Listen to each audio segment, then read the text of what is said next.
ইমান সুৰীয়া কণ্ঠ, সেই কণ্ঠটোৱে সুৰ বিচাৰি ফুৰিছিল ৰাতি।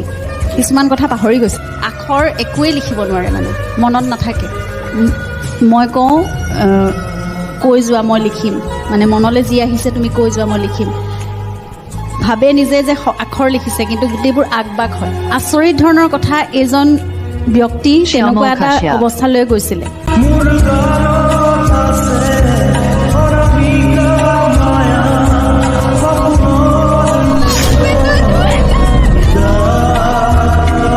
চিকিউৰিটিজনক কয় বোলো 1000 টকা আছে নেকি দিয়াচোন, তাতে হাঁহে আৰু কৈছে কালি ৰাতি যে পইচাবোৰ ঘটিলে গান গালে কি কৰিলে। মই বোলো ঘৰৰ পৰা ওলালো, কাৰোবাৰ কেঞ্চাৰ, কাৰোবাৰ ল'ৰা ছোৱালী পঢ়া খৰচ, কাৰোবাৰ বানপানী উটি গ'ল, ঘৰ দি থাকা 20,000 30,000 শেষ পইচা। এতিয়া 20 টকা আছে, তোমাৰ ওচৰত আছে নে? 1000 টকা বোলে আছে, বোলো হৈ যাব। তেলটো ভৰাব পাৰিলেই হ'ল আৰু গধূলি কিবা এটা খাব পাৰিলেই হ'ল, বাকী একো নালাগে।